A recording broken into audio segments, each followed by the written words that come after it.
I got so motherfucking design on right now. Bring it down, bring it down, make it clap. I got 3 old guys on the block. Baik, sekarang Bapak akan menceritakan tentang buaya kecil yang baik hati. Tentang buaya yang bernama Kroko. Gemercik air dan jernih mengalir terdengar suara denturan berasal dari para buaya yang sedang istirahat di dekat sungai Flona. Berbadan besar, terlihat menakutkan, lihat saja pada giginya runtuh dan kukunya yang tajam. Para buaya itu membuat hewan lain untuk takut bermain di dekat. Seekor ikan berkata, sebaiknya kita jangan bermain di sana, Pai. Pai si ikan. Kamu benar, aku mendengar kalau Sally ikan salmon yang besar itu telah dimangsa oleh mereka beberapa hari yang lalu. Seekor yang lainnya berkata, bukan hanya si Sally, Koko si ayam juga menjadi korban mereka. Pai, benarkah lama-lama para buaya itu pasti akan menguasai seluruh sungai? Gimana nih? Ikan lainnya berkata juga, iya, aku takut. Ayo kita pergi saja sebelum dimangsa oleh mereka. Pai, semua buaya itu pasti sama. Mereka buas dan menakutkan. Tak jauh dari tempat para buaya berkumpul, aliran sungai terbagi menjadi cabang-cabang kecil. Dan ada seekor buaya yang buaya itu terlihat berbeda. Dia lebih suka berdiri, badannya lebih kecil dibandingkan buaya-buaya lainnya. Oh, ada ikan kecil, kata Kroko. Oke, sekarang siapa yang masih ingat nama buaya kecil yang baik hati tadi? Kroko? Sekali lagi. Dapat buatkan suaranya dek. Siapa? Namanya Aisyah. Nama buaya kecil yang baik hati jadi siapa? Oke. Yang baik hati tadi namanya Kroko sang buaya. Kroko, tenanglah, ikan. Aku tidak akan memakanmu. Aku hanya ingin membebaskanmu dari batu sungai yang menjadimu. Nah, sekarang tenanglah dengan bebas. Kodil ini, dia adalah seekor buaya besar. Dia juga buaya sama seperti Kroko. Tetapi dia tidak suka dengan temannya buaya yang kecil ini yang namanya Kroko. Kodil berkata, Kroko, buaya kecil penyendiri yang tak punya teman. Kenapa kamu melepaskan ikan kecil yang aku tangkap? Kau terus ada melepaskan mangsamu, kau tidak akan tambah besar. Jika kau ingin ikan ini kuat. Kroko berkata, aku memang tidak suka ikan. Aku hanya ingin membantunya keluar dari jepitan batu. Kodil pun berkata, kamu itu seekor buaya.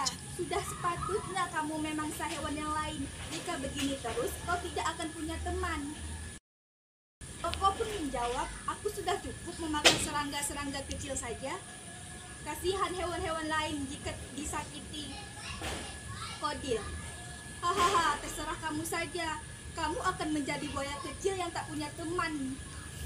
Suatu pagi, kota si kambing kecil berjalan-jalan menyusuri hutan Flona. Kota si kambing kecil itu pun berkata, sepertinya aku terlalu dalam memasuki hutan. Aku tidak tahu di mana aku sekarang. Aku akan cari sungai di dekat sini dulu saja sebelum kembali. Aku sangat haus sekali. Kota pun segera mencari sungai terdekat. Sayup-sayup ia mendengar suara gemercikan air. Kota berkata, itu dia sungainya, airnya sangat jernih. Wah, segernya airnya di tengah gunung memang beda ya. Namun kota tidak tahu bahwa sungai itu tempat tinggal para buaya. Dari balik semak-semak, masa-masa menangkapnya di sungai. Seekor buaya juga, dia teman Kodil yang membenci Kroko juga. Rolly berkata, "Hei Kodil, ada mangsa bagus hari ini, seekor kambing kecil. Mari bekerja sama untuk menangkapnya." Saat Kodil dan Broly sibuk berdua, Kroko mendengar rencana mereka, yaitu rencana Rolly dan Kodil. Kroko, gawat, kambing kecil itu akan dimangsa Broly dan Kodil. Aku harus menolongnya dan memberitahu kambing kecil, tapi bagaimana ya? Broly dan Kodil untuk memangsa kota. Mereka bergerak tanpa suara. Oke, sekarang ini kebaikan Kroko. Kroko berkata kepada kota si kambing kecil, "Larilah, kumohon larilah." Si kota, "Apa? Lari? Bukankah kamu mau menyerangku, buaya kecil?" Tiba-tiba ekor kota digigit oleh Kroko. Kota menjerit kesakitan dan kota pun lari karena gigitan Kroko. Rolly, apa-apaan itu tadi? Kroko merebut mangsa kita dan dia malah lari.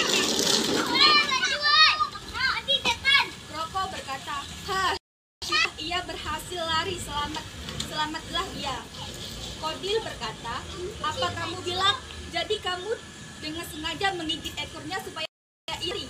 Tadi aku bermaksud memujimu karena sudah berani, tapi ternyata kau bermaksud menyelamatkannya. Kau membuat mangsa kami kabur."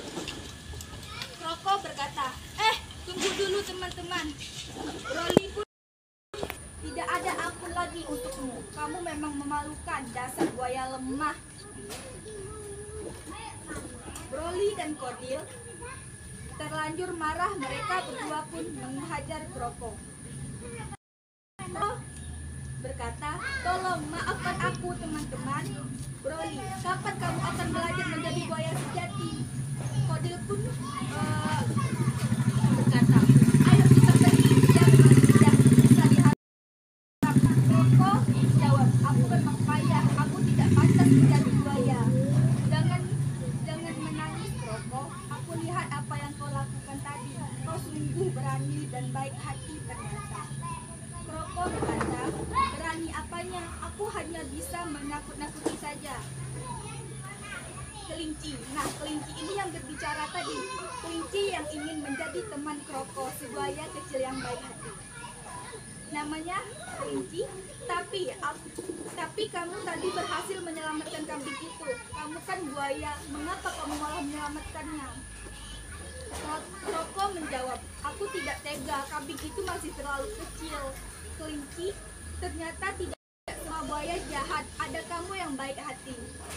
Kroko pun menjawab lagi, "Tapi sebagai gantinya aku jadi tidak punya teman." Kelinci berkata, "Tenang saja, apa kamu mau berteman denganku? Akan kukenalkan pada teman-temanku yang lain." Nah, Kroko menjawab, "Benarkah kamu mau menjadi temanku?" Kelinci pun berkata, "Tentu saja, ayo aku kenalkan pada yang lainnya." Nah, begitulah. Meskipun Kroko tidak mempunyai teman buaya, Kroko mempunyai teman-teman lainnya yang menyenangkan. Sejak saat itu, Kroko bertugas sebagai pelindung bagi hewan lain yang dari serangan buaya lain-lainnya.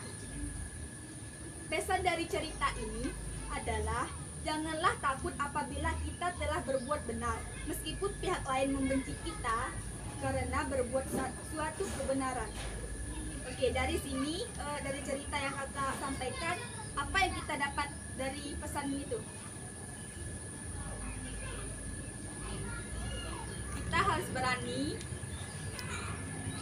berani untuk menyelamatkan teman kita yang sedang susah. Jangan takut kita untuk